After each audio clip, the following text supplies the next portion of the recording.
Okay, well, today we're going to talk about strategic planning for small businesses.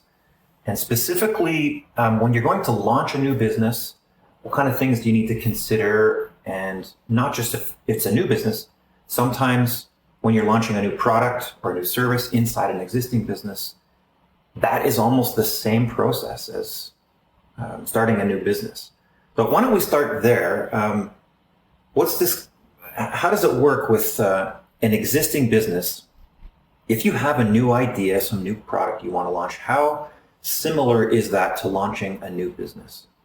It's very similar. All of the same fundamental principles apply, except that there's an importance of looking at the new idea that you're going to introduce as it relates to your existing business model. Mm-hmm. So is this a complementary product or service, or is it a completely different kind of business? And when you're in business, people are coming at you all the time with new ideas and new ways of doing business, new services to offer, and even totally new machines and technology or science. Mm-hmm. But the reality is that if you have an existing business, you have a core group of customers that do business with you. And so I sort of refer to these things that come up as shiny objects. Yeah, shiny object syndrome. Yeah, exactly. Well-known business problem. So, and then I have to ask myself, or you have to ask not only yourself but your staff. It's important that the business is successful for them too. Is this a shiny object, or is it something that complements our core? Yeah. And if it's a shiny object, just ignore it. And so is there a framework around how you make that decision, or like who decides that, and like where are these ideas coming from? They're often coming like from the leaders of the company. Sometimes they're coming from employees. Like you said, sometimes it's just updated science and technology. Yeah, it can come from a number of different places, but I think the best source for these ideas is the frontline staff of any business. I remember I was at a conference, and the CEO of Ryder Truck was there. And they were, they did lease transport trailers, and they did all sizes of trucks. And they even did leases of buses. And he was walking through the shop in one of their centers in the UK. And a mechanic came over to him, and he showed him an advertisement in the newspaper where the local municipality was putting out the maintenance of all of their equipment to bid on. And he went over the list of vehicles that they had, and he said, we already maintain all of these businesses, all of this equipment. Internally, yeah. For ourselves and for our lease customers. Why don't we put a bid in on this? And so they had a brainstorming session within the branch, and they decided to put a bid in, and they won. So Ryder put a bid in on their own company's maintenance? No, this was the town that they were located in. Yeah. So the town's buses and snowplows, well, maybe not in the UK, they had probably not snowplowers, but all of their equipment that they were using to provide services to the people in the town. And they won the bid.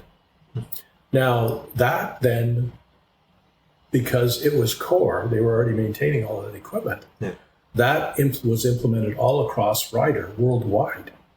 And that became almost a third of Ryder's business, was doing contract maintenance for municipalities. They even did contract maintenance for the British Army's vehicles. And so there's a perfect example of a new idea that was core to what the company was already doing. It's core to their deliverable as a service, but maybe not to their audience. They had to reach a new audience for that. Yes. So sometimes you have to consider, is it core to my service? Sometimes is it core to my audience? Because maybe you have for Ryder, for example, they're mostly doing people moving, right? Businesses moving, houses, residential moving. So they're renting trucks principally, but they could have got into other businesses related to moving. Yes. Like I don't know, realty, selling a house, selling a business. I don't know what. Even for our business, so we are a marketing and advertising agency, and we specialize in local businesses and helping them find local clients. Yeah. But we also have a lot of experience in business management and optimization. Yeah.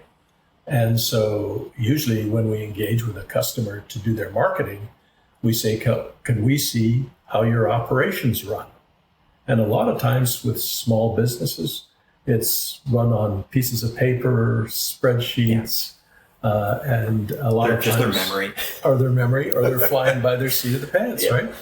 And so usually we can come in and put systems and processes in place that will dramatically reduce the hours that they spend on administration and customer service, and at the same time improve the level of customer service and customer satisfaction. Yeah. So for us, that's serving the same audience, but even though we're doing digital marketing, we're expanding by doing this kind of business process optimization. Exactly. Yeah. Okay, interesting. So is there a way to distinguish between when you have a new idea, is it core or is it not? Like, what framework do you personally use? I kind of know what I use.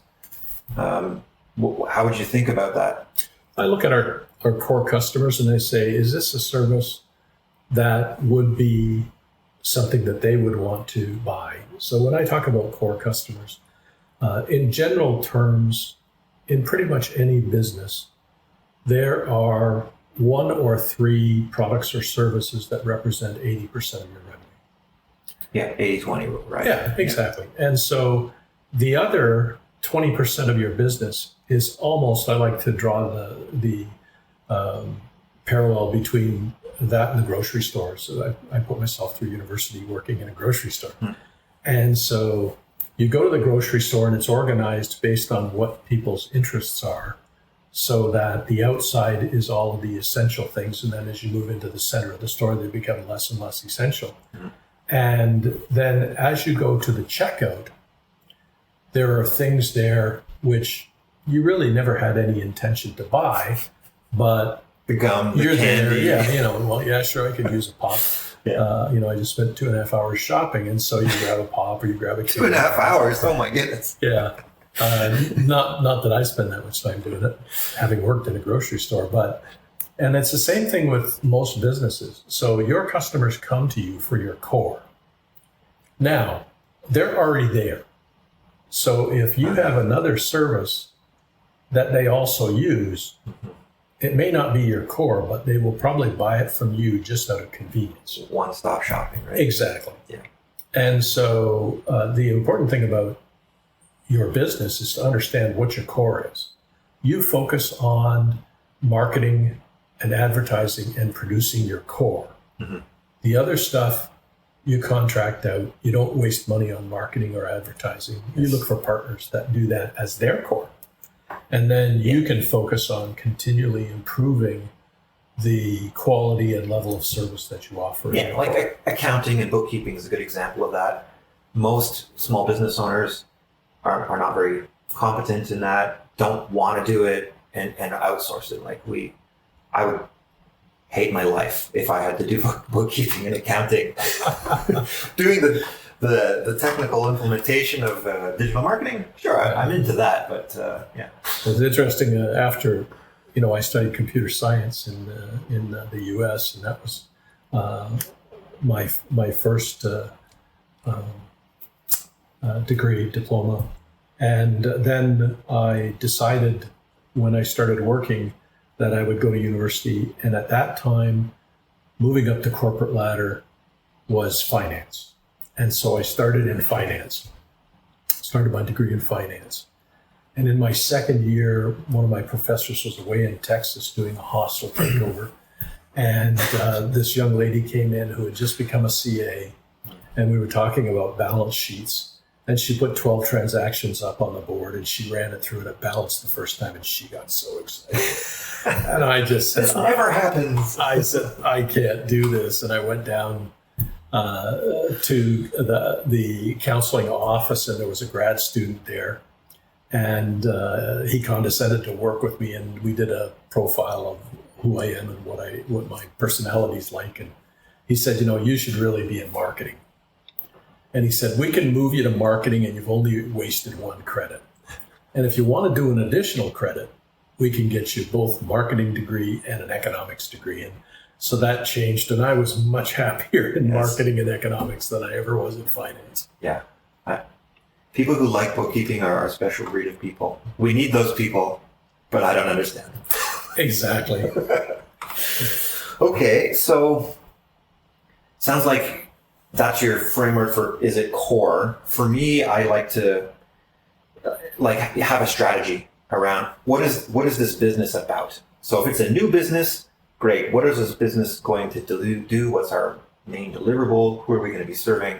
Same for an existing business. Like, what are we actually doing with our business? Not just whatever the owner or leaders think of. Because small business owners are an endless source of ideas, right? Yes. And 95% of them are not going to work, not good ideas, and not really applicable for this vehicle as a business. Yeah. But yeah, that's what I like to do is it core to the strategy of what we're trying to deliver here? I think from my perspective, and I used to do a lot of counseling with high school students, and that's always a challenge.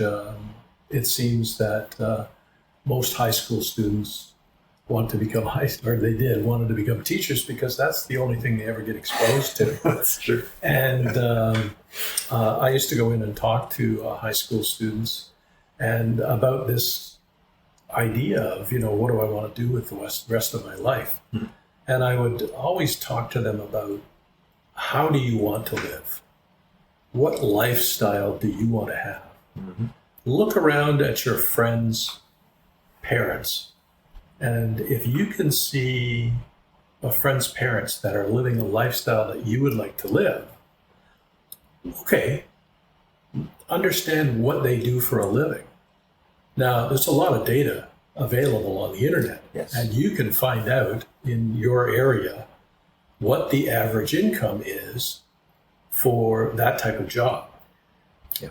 Then I would suggest that you do a search on what types of jobs pay that type of income. And I used to use this story a lot with the high school students, and I had a daughter that was a teenager at the time. And her aspiration was to work at McDonald's, have her own apartment, and drive a Porsche. Now, that's everyone's dream, isn't it? It is. It is. I used to have a young friend of mine that used to pray for a Corvette to show up in his driveway. And he was so disappointed it never showed up. Come on, God. What's going on?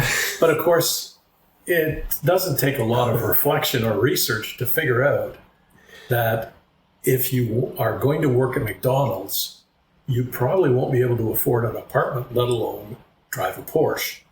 If you own a McDonald's, yes.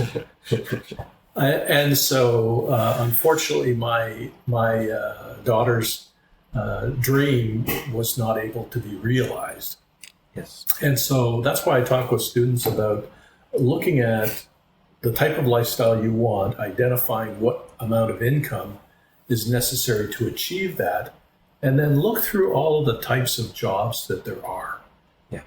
And see, is there something there that would be really interesting to you, something that you would love to do every day of the week, something that you would be fascinated by? Yeah, it's been said thousands of times, but I always want to reiterate the importance of doing something that you like, not just something that pays high. I've had a direct experience with my own daughters who just looked at the list of high-paying jobs, started studying that in university, and they're like, I hate my life. This is terrible, right? It's got to be something you have an aptitude for and a high interest in. Ideally, you don't want it to feel like work. There's varying degrees along that spectrum of, will it afford my needs? Will it suit my interests? But yeah, it can't just be based on, I want to be an actuary because that pays the highest. Nope, that's terrible work unless you love that kind of work. Yeah, my father stressed that all my life, to always have a job that you really enjoy doing, because it occupies so much of your time. It's difficult to be happy when you're not at work if at work is miserable. And really, all a vocation is, even all owning a business is a way to provide the money that you want or need to support the lifestyle that you want to live. Exactly. It should be a combination of that and a passion to deliver whatever it is you're getting into business for, because you're interested in that. Yeah. Like, if you're running a dog kennel, it's because you like dogs, and that's great. It's a service people need. You're passionate about it. You get up in the morning excited about your job. The last thing you want is to get into a business and be like, do I want to get out of bed today? Yeah, I've only ever had one job like that. I got a job as a security guard, and it was terrible. My first assignment was to guard a sewage pumping station because there was a municipal strike going on. That's the definition of a crappy job, right? Yeah, and then I got assigned to guard the garbage dump. I mean, really? You got the great assignments. Wow. And then my third job was to guard a thermal electric generating plant. And I was just so bored out of my mind. And after 6 weeks, I said, look, I just can't do this. Yeah. And I quit, and told my dad I was going to quit. And he smiled. He sort of saw it coming. He knew.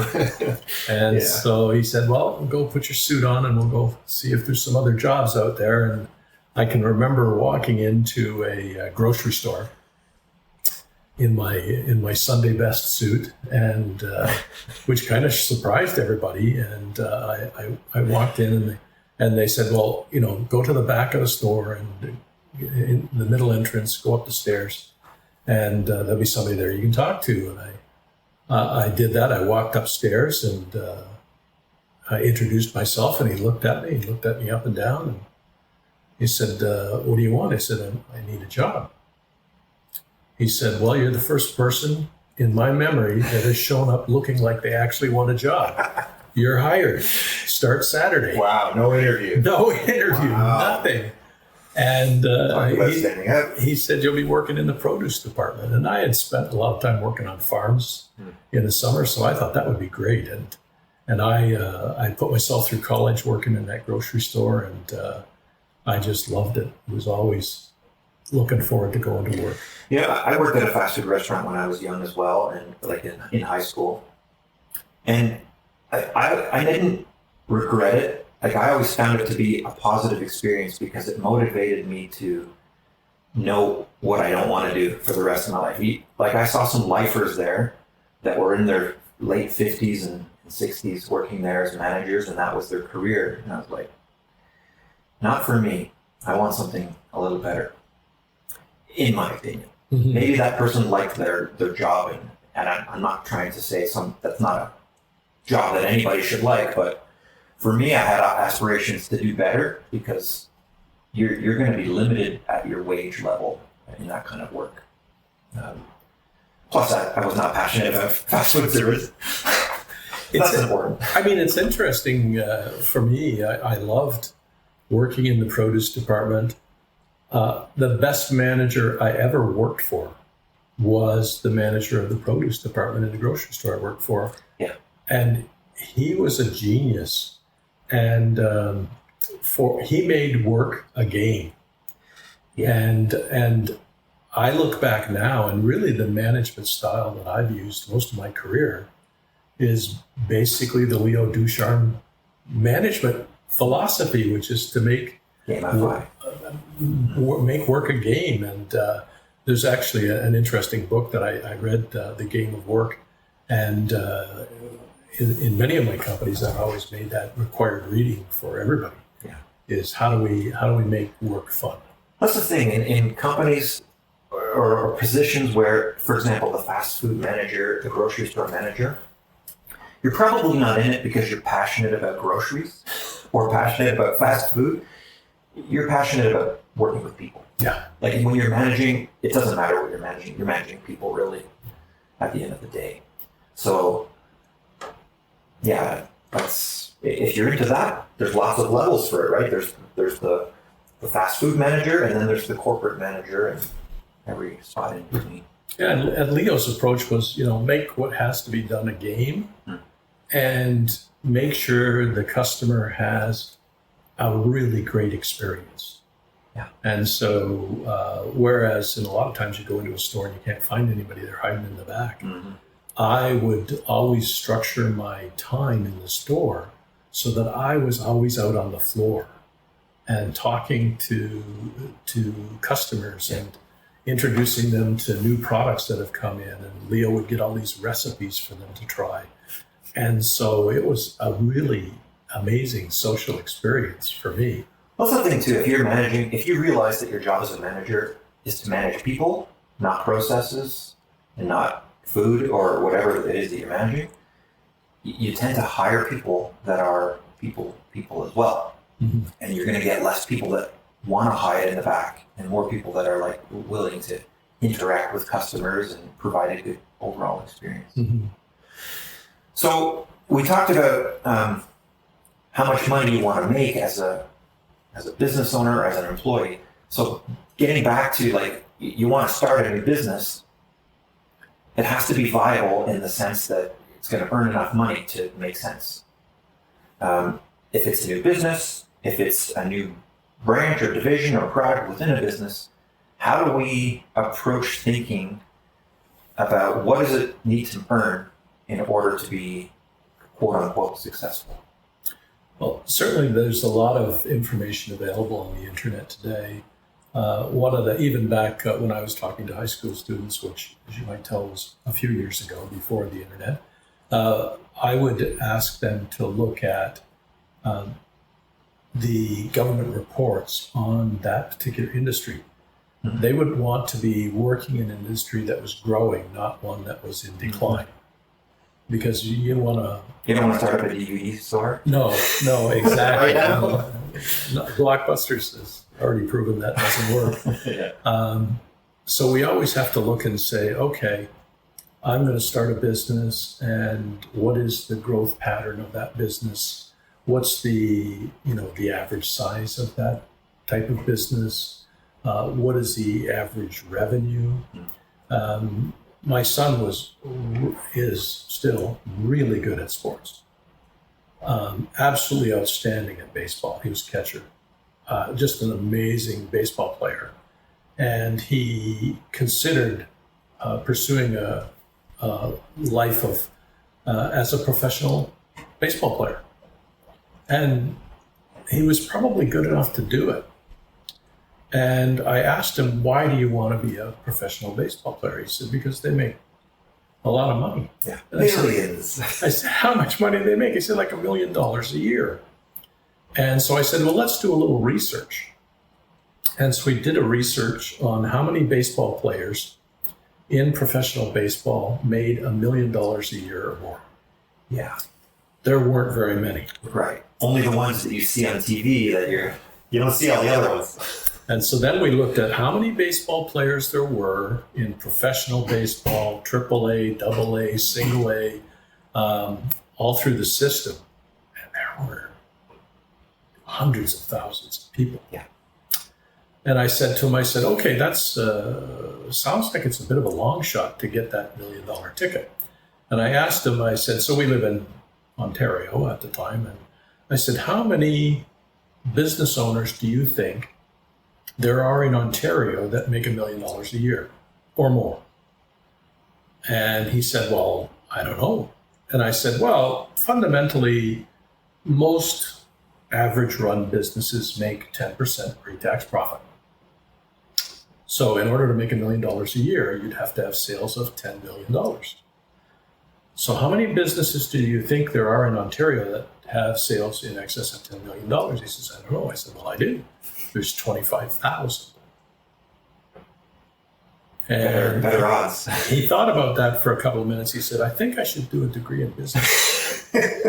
Wow. The conclusion is amazing. Now, he still pursues baseball as a passion, as a coach. Sure. Absolutely loves it. We love to talk about baseball and baseball strategy. But he is very, very successful with his business degree. So that's if you want to make a million. If we're talking about like a brand new business or like opening up a branch of a new business, you're usually starting at nothing. Mhm. So how do you think about like break even, and what would you consider profitable, and like how much time to ramp up to profitability? Usually, I guess most businesses lose money when they're first starting up because you need startup costs Yes. before anything. Yes, and it depends on the type of business that you want to run. So most businesses that are startups are service businesses. They're the easiest to start. And usually the business owner has a particular skill. They're an automotive mechanic or an electrician working for somebody else or a plumber working for somebody else. And so it's really easy for them to start the business because they have the technical skills. Yeah. They don't have the business expertise to be able to run a business. But generally speaking, sort of a rule of thumb that I use in service businesses is that if you generate $80,000 in revenue for each person working in the company full time, you'll be at about break even. 80,000 $80,000 a year. Canadian. Yes. Okay. Now, how that is broken down is in a service business, usually materials are 30% of the revenue that comes in. Okay. The direct labor is 30%. The administration, management, sales, and marketing is 30%, and leaving yourself with a 10% pre-tax profit. So if you're at $80,000 a year per person, you're pretty close to break even. If you're at $100,000 per person, you're at that 10% pre-tax profit. Now that's not necessarily the limit, because if you start focusing on efficiency, Yes. then you can increase the revenue, and if you get to $120,000 per person per year, you'll be close to 20% pre-tax profit. But you can go beyond that if you can introduce proper efficiencies. Now, if you're starting out, in many cases, you're the only employee of the business, just you. So that 30% that goes towards labor is going directly to you. So does that mean you can factor in a little bit less to break even when you're the solo employee? But as soon as you get to a second, then it jumps up. Yes, you can, because if you're the sole employee, you're the production person, you're the administrator, you're doing sales and marketing, and so you're consuming 60% of the factors that are involved in the overall business. All you have to know about is material. Right. And so you just have to make sure that you're pricing. If you're looking at material costs, you've come up with a multiplier, 2.5, 3.5 times whatever your material cost is, and that's what you need to price your work at. Yeah. One of the things that you need to be cautious about is striving to get every sale. Yes. I had a friend of mine that was a painter, and he always wanted to get the sale. And so he'd been at it for, maybe close to a year. And we were talking about it. And so I did some investigation, and he was working for about $2 an hour. $2 an hour? Yeah. Oh my. And so I said, you really need to hit that a little higher. What's really a goal that's reasonable? And he said, well, really, I should probably make $40 an hour. And I said, okay, so price everything at $40 an hour and expect to only get 20 to 30% of the jobs that you quote on. Yes. There's a balance there between running yourself ragged, earning nothing, or pricing higher and maybe only getting a fraction of the jobs, but at the end your profit is the same. Yeah. Yeah. And so, it's not necessarily a good thing to be busy. if I'm out and I'm selling and I'm closing everything, I think my pricing is wrong. Yeah. Getting the pricing right is huge. And then when you're at the beginning, you can look at competitors. So I guess that's another thing is you need to look at demand for your product, right? Is there demand? Is there competition? If there's no competition, probably not a good sign. Exactly. We know somebody who tried to start a new business, like a new thing. It wasn't brand new, but it was like, you want to tell that story? This is New Style Granite that I'm thinking of. They weren't selling something that there was demand for because people didn't know it was a thing. Yes, it's interesting, and I actually steered him in the direction of that business because essentially it was painting. Yeah. And so I was at a trade show and there was a man there that was using epoxy to simulate granite. And he was going in and doing countertops and bathtubs and showers with this epoxy product. You just like spray the surface, and like your final countertop now looks like it's granite. Texture, Exactly. look, and everything. Exactly. And because it was competing against granite and other forms of countertop, it was a lot less expensive. And so instead of, getting $40 an hour, he could get $75 an hour quite easily. And so the gentleman wanted to move to Florida and retire. And so he literally trained my friend and transferred the business over to him and told him all of the marketing techniques he had. He used to give away these little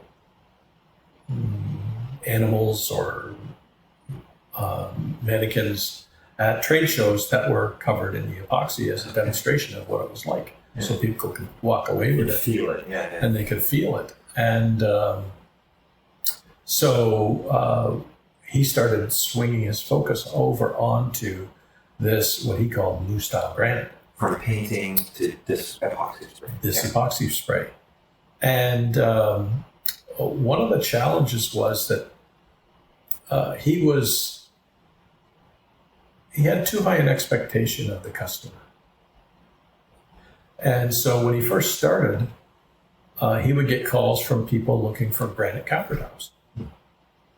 And he found that frustrating. No, we don't do granite countertops. So no, we don't do granite countertops. And sometimes he would be upset and he would say, like, did you even look at my website?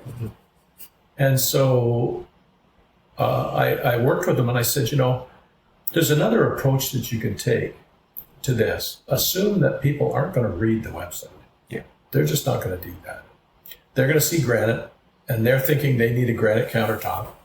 And so now when somebody calls you and asks you to quote on a granite countertop, why don't you ask them, have you been quoting quotes from other companies to do your granite countertop?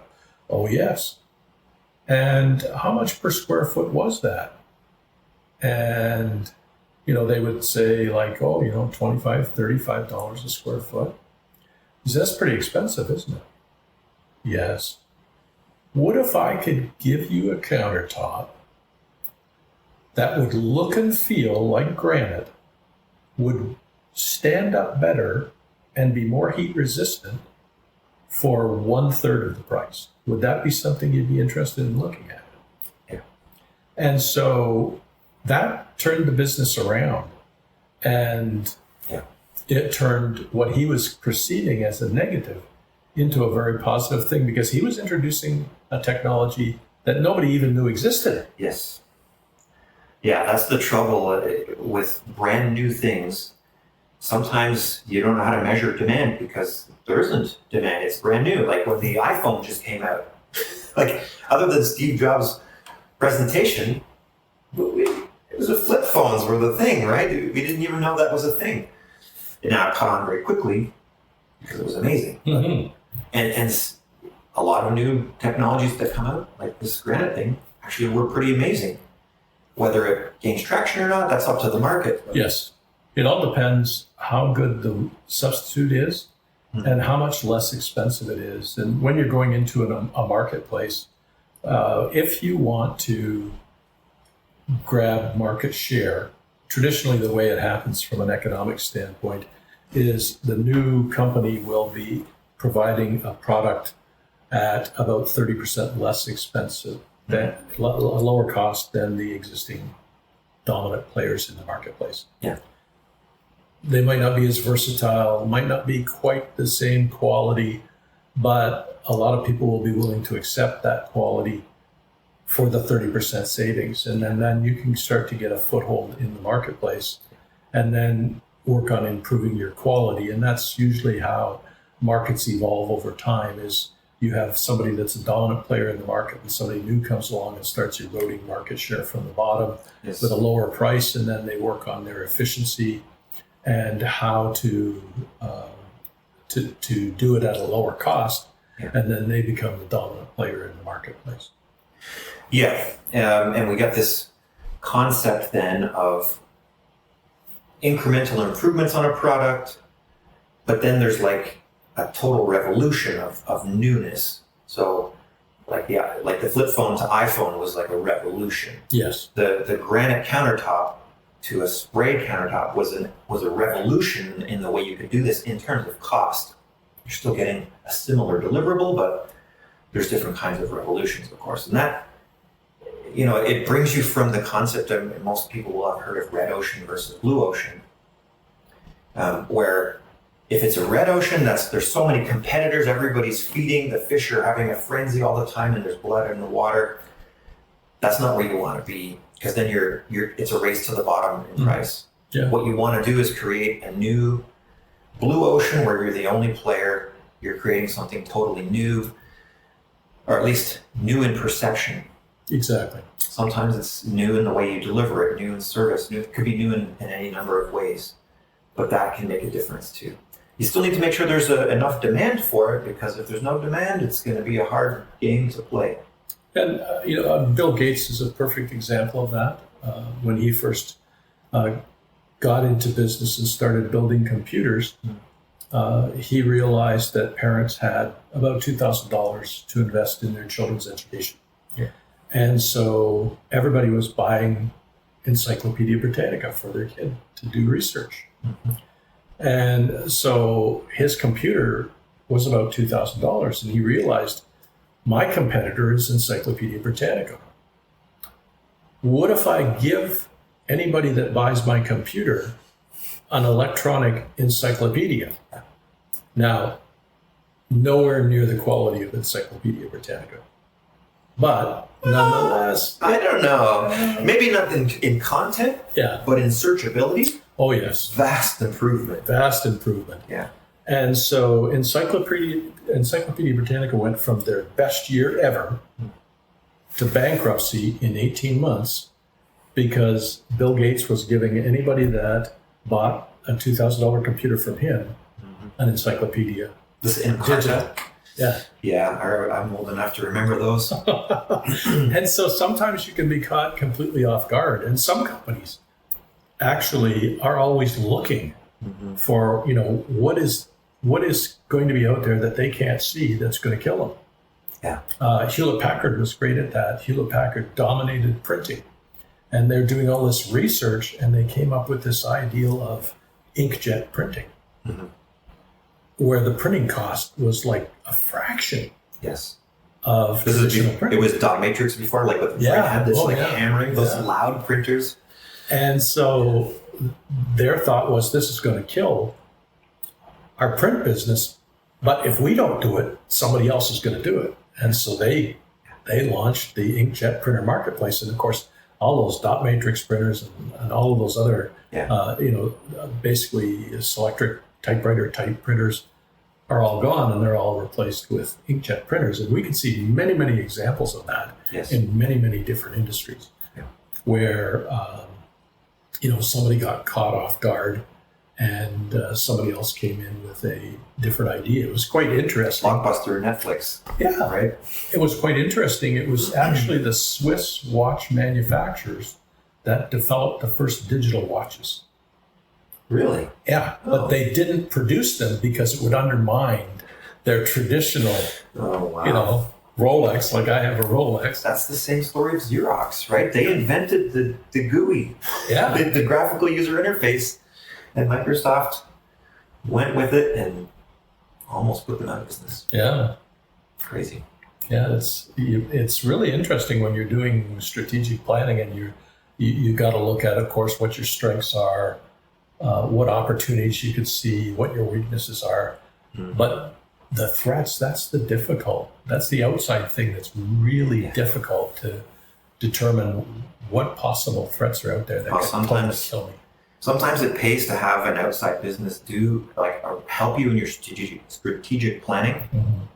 because they're not so invested in your idea that they'll overlook the the threats. When you're passionate about an idea, sometimes you just have tunnel vision and you just want to do it and make it successful. Yes. But if they build it, they will come. That only works in a movie. Yeah. So we talked about lots of things here about how much money you need to make and competition and that kind of thing. What about like brick and mortar versus online? Like a lot of businesses don't even need a physical premise these days. That's right. We're in an industry where we don't really require a physical premise. Like everything is digital. So how does that factor into the cost assumption around starting a new business? Mm-hmm. I was just talking with a company that provides office space and office services and record storage and shredding, and they were asking me, so can you use our services? And I said, well, we've been a virtual company for 20 years. We are a Google partner. Mm-hmm. We've been in Google Cloud for over 20 years. Our software is all cloud-based. So we don't have any paper records. What's paper? So we don't have to store anything in hard form. We don't need to worry about shredding anything. We don't need a phone system because we even have a cloud-based phone system. Mm-hmm. So we each have our own personal computers, which access the cloud, and we have our cell phone, which accesses the virtual phone system. And so there's really no potential service that you could offer us, and more businesses are moving in that direction. Exactly. That's the trend. Digital is the way. And it only makes sense. That's part of efficiencies in your business. It's quite interesting that historically, that's how businesses work. If my wife and I love to travel, and when we travel in Europe, what do you find? You find stores, and then behind and over top of the store is the residence for the shopkeeper. Mm-hmm. And historically, that's how it always was. So you worked at home, and you lived at home, and it was all home-centered businesses. Even to start with in the textile industry, mm-hmm. It was all done by women in their homes, and it wasn't until automation started to be introduced that it was necessary to move that into a factory production environment. Oh, interesting. Crazy. As a fact, we can see now, certainly, I was talking about it with a real estate agent yesterday, that we're starting to see these stacked townhouses where the street front main floor is a business, and then the owner of the business lives in a townhouse that is on top of and behind the business location. Or beside. We have a client who lives, their house is immediately beside the business. Yeah. And that's becoming more and more popular, especially because so many businesses are service oriented and focused on local customers. And that's sort of my favorite marketplace. I love that marketplace. Yeah, depending on the service, like if it's a trade, typically you're going to need some kind of premise because you have parts and tools and whatever you need to store somewhere. You're probably not going to store those in your basement or the room in your house. So you need a premise. But more and more things are just becoming digital. Like marketing it's an ethereal thing. There's no, like, I can't hand you the physical marketing because their ads online, and it's a website, and it's digital stuff. A lot of businesses are like that these days, and the trend is moving more towards that. Even with trades, there's digital components to trades now, and there's a lot less required for storage. So the potential for having a pure online business or mostly online business is getting higher and higher.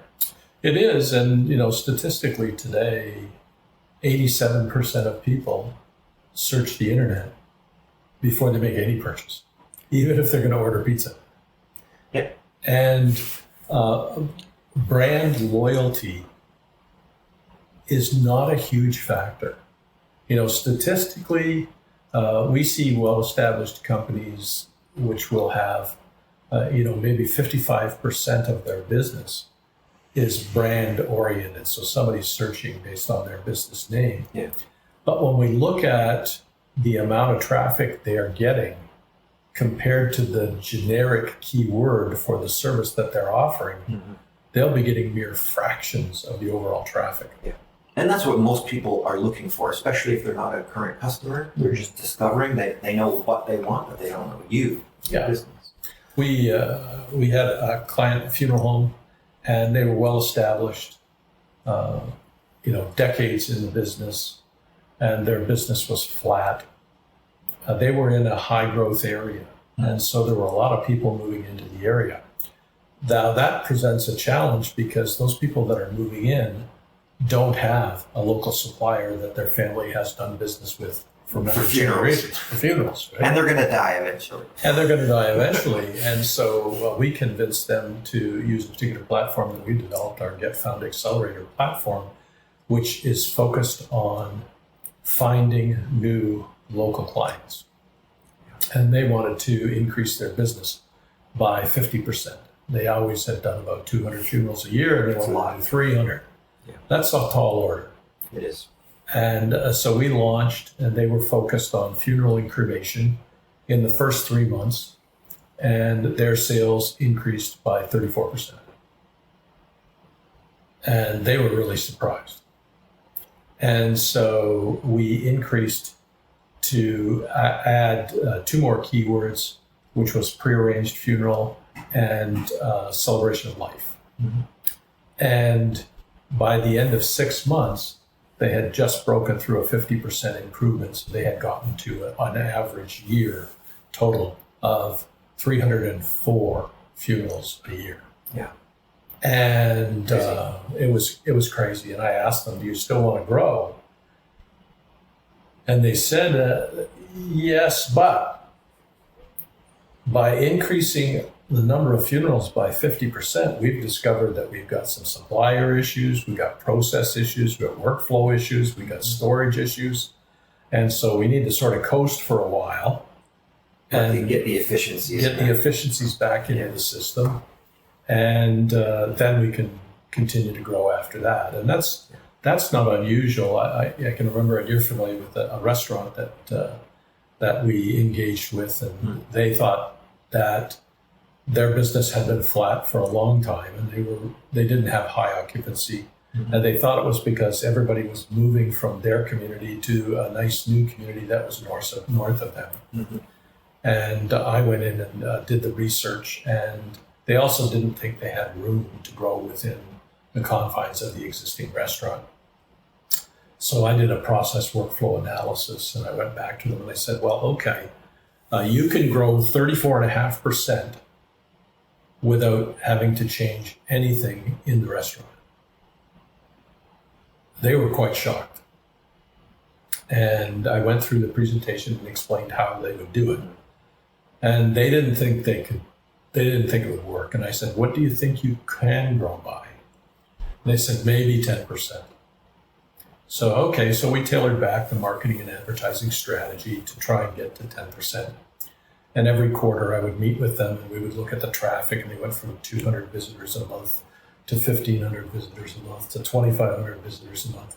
And it kept climbing, and every quarter we would look at how much they had grown. Now, the way they decided to measure was the number of plates served and the average price per plate. Yeah, makes sense for a restaurant. Yeah. So, and they were a fine dining restaurant. So we got to the end of the third quarter, and we went through all the numbers. And I said, so where are you at? And they said, well, we served 11% more plates than in the same period last year, and the average price per plate was virtually identical. And I said, so what impact has it had on the business? And they said, well, 2 of our staff didn't like how busy it had become. And so they left, we replaced them, and we had to hire 2 more staff to handle the extra business. And I said, so we're in trouble because I told you I'd grow you by 10%. You're already at 11. We've got another quarter left to go. So do you think you can still grow some more? And they thought, maybe another 10%. And I said, okay, well, fine. What I want you to do is I want you to change the sign because your sign is not legible from the road. Mm-hmm. And so they increased the size of the sign about 3 times. Yeah. And we got together at the end of the fourth quarter And less scripty and more bold fonts, easy to read. Yeah. And we got together at the end of the fourth quarter. And so in restaurants, there's usually a back-end manager and a front-end manager. Mm-hmm. And so the back-end manager is the person that's making the restaurant, keeping the orders, keeping the supplies and all that stuff, and doing the business work. Well, he got there before the front-end partner did, and he smiled at me and he said, so when Mike gets here, he wants me to tell you that the growth has totally been because of the new sign. Yeah, totally. And I laughed and I said, so what's the actual? He said, well, your strategy was to get people to book before people normally booked dinner, mm-hmm. or to book after people normally booked dinner. 94% of the sales increase has been people booking before and after the normal dinner hour. Exactly. You're probably at capacity during peak times. And so when Mike came in, he tried to pull that, and Ian and I just started laughing. Yeah. So they had hit 21% increase in the number of plates served and virtually identical average cost per plate. Yeah, so again, that was within an existing business.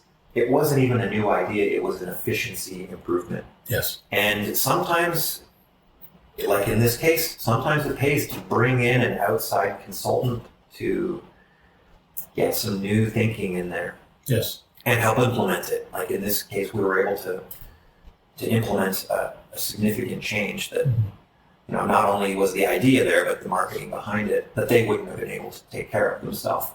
And that's a way to improve things tremendously. Yeah. So last thing, then obviously we could go on for probably hours and hours and hours about what things are involved in starting a new business. But what's in the name? All right, we got the name of a new business or a new product or a new service offering within an existing business. How important is it that you get the name right? It's very important. We're just talking with a potentially new client, and their approach to the name was really, really interesting. So there is a keyword that's very, very competitive, that is very, very popular, has a high number of searches. And so they wanted that in their business name. And then they came up with a keyword that has almost no searches. And they combined it. So they called the business Glassbox Barbershop. Right. Nobody's searching for Glassbox, because what does that even mean? Exactly. Barbershop? When you want a barber shop, that's what you search for.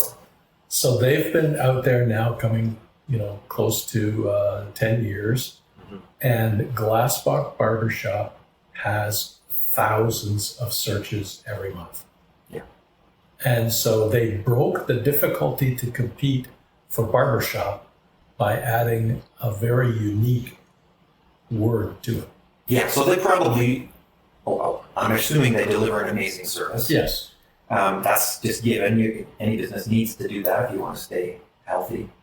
But they probably built some branding around Glass Box Barbershop, Mhm. and they're getting direct searches there. Yes. But Google is probably also giving them just barbershop. If people are just searching barbershop, they don't know about this company, they're going to come up high in the rankings because that keyword is in their business name. Exactly. I mean, the buzzword these days is AI, and people look at it as something new, but Google search has always been AI. Yeah, it's been around for years, people. Sorry, it's not new. And so, Just ChatGPT is new. like when we do pay-per-click advertising and we do SEO, we're always looking at the search that people used to get there. And so we can see that the Google algorithm guesses sometimes with what the person has put in, and it's getting more and more specific and much longer phrases for people to find what they want. But the Google algorithm makes a decision. I think they would probably be looking for this ad. Yeah. Yeah. And so you end up getting a lot of that traffic. And when you're doing pay-per-click advertising, sometimes that can be expensive because there are other words in the search that they've done that indicate they're not really looking for the service that we're marketing for. And then, what we do is we then start to add negative keywords to the campaign so that Google doesn't show that type of search to that person anymore to conserve the budget. But yeah, Google is always guessing to a certain extent based on the person's search history. And Google has trillions of records of your search history. Yeah, exactly. It's not just that, you want to try, if it's a brand new business or service, try, if you can, to get the name of the thing that you're delivering in the name of the brand or service.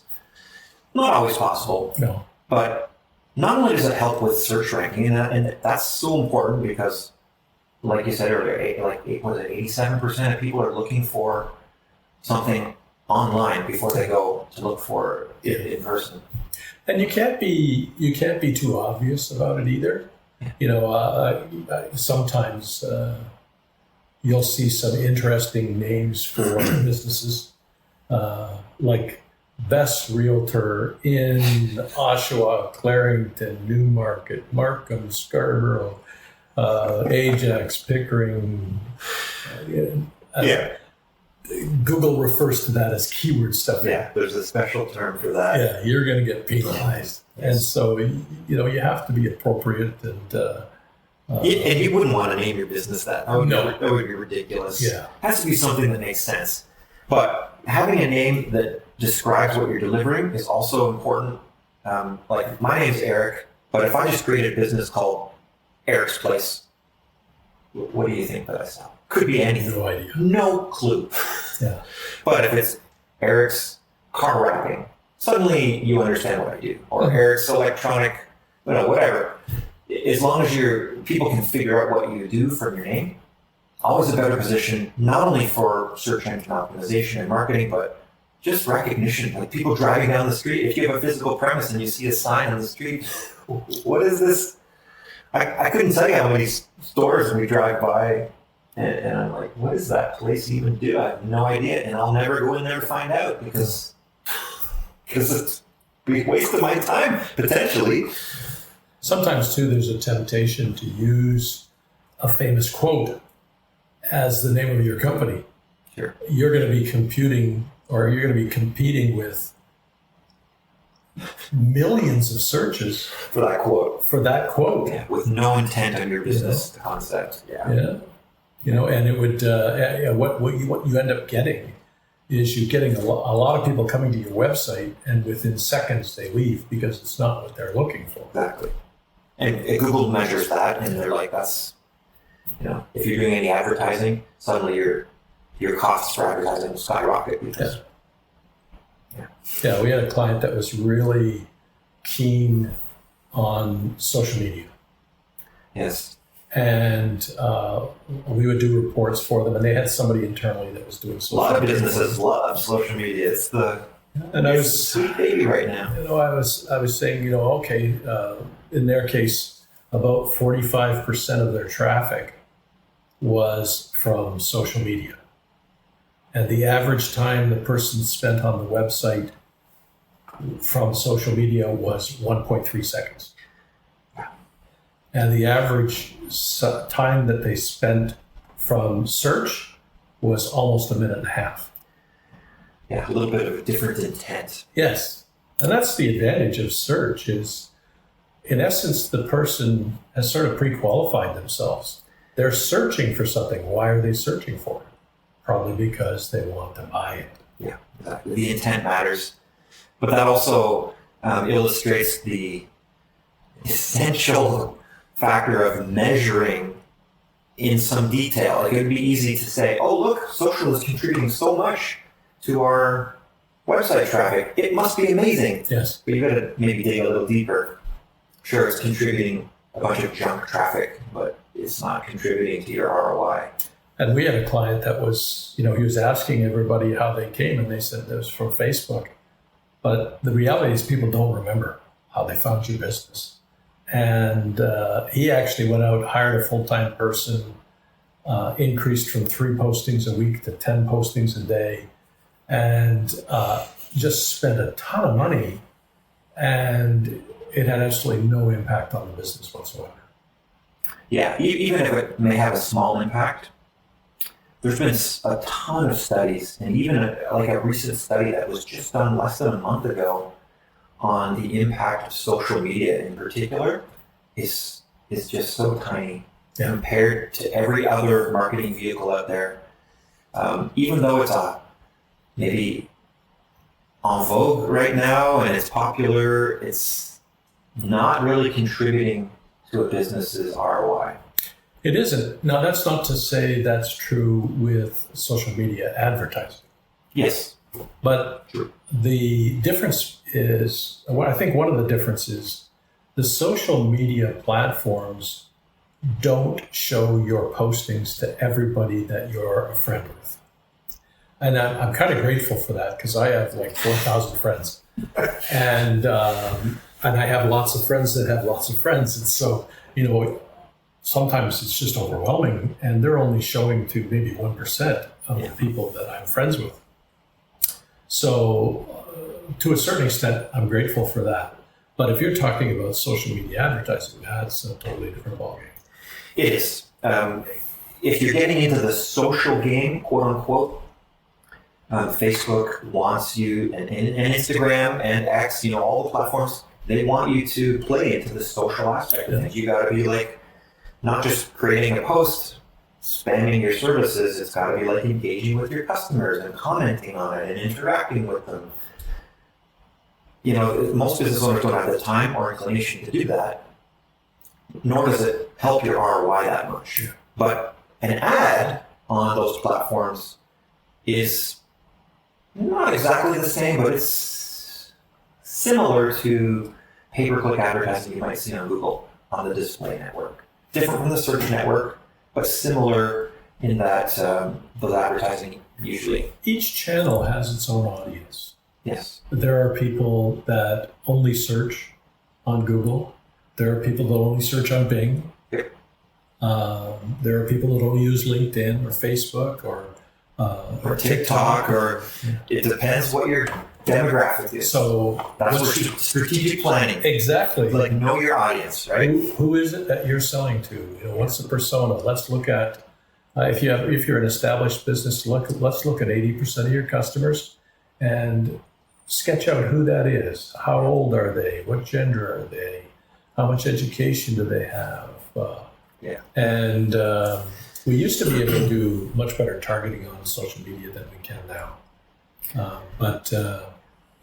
I can remember the days when we would be able to target, households with $125,000 in income with 2 cars and university degrees, and you can't really do that anymore. Yeah, they've removed some of those targeting features for privacy issues and backlash on a little bit of. It was a little too creepy. You were getting. It's kind of interesting though, because now in search, the latest craze over the last few years has been intent-based marketing. where the resources, the libraries, if you will, of the internet that have all of this information that people use for research are selling their traffic to companies who specialize in intent-based marketing analysis. And so on the search side, we can now go search for CEOs in this size of company that are searching for this specific product or service. It's pretty crazy how specific the targeting can get if you're not familiar with marketing platforms. The internet knows a lot about you. Yes. And AI is making it even more powerful to analyze large volumes of data and make sense of it. Scary stuff. Of course, we do a lot of search engine optimization. And invariably, when I'm talking to a potentially new customer, we talk about search engine optimization. They say, I already ranked number one. For your brand. And so they go on their computer and they search and see I'm at the top of the list. And I ask them, so have you ever searched from that computer over there? Oh, no. Go search over there. Hey, where'd I go to? And I say, Google tracks what you're looking for and they present you what they think you're looking for. Yeah. So you really there's an option in all the different browsers to go in incognito mode. Or private mode. Or private mode, and do a search there, and then you'll get semi-true results. Semi-true results. Because it still knows your IP address and your locale, it can geoposition you. There are lots of tricks they play to know. And it's the same thing with the traffic that goes to your website. I remember I was talking with a furniture store, and I can't remember. I think they said, really, we have really high traffic. And I think it was 2,000 searches a month. And they're a pretty focused specialty store. Mm-hmm. And they also happen to have their catalog in their website. Mm-hmm. So we went in and we eliminated all the searches from their URL. And their traffic to the website dropped to about 50 searches a month. Yep. It was their own staff searching the catalog that was driving the illusion that their website was very popular. Yeah, and we've seen scenarios similar where people put not just their catalog, but maybe some industry content on their website. We have one client who put codes for their various different mechanical pieces that they were working on, and they just put this error code means this, and suddenly they were getting searches from the United States or in Ontario, and they're getting them from all over the place, and what is this? How come I'm not getting more business? Oh, it's other contractors are using you as a dictionary. Exactly. As a reference guy. Exactly. But they have no intent to buy from you. It's just they're using your content. So it's important to structure your business. We'll get into strategic planning in another podcast. Yeah. But this has been a discussion around launching a new business or starting a new kind of mini startup within your existing business. You have a new idea. Lots of things to consider. So hopefully this has been helpful, and we'll be back next time with more interesting topics around small businesses. Sounds like fun.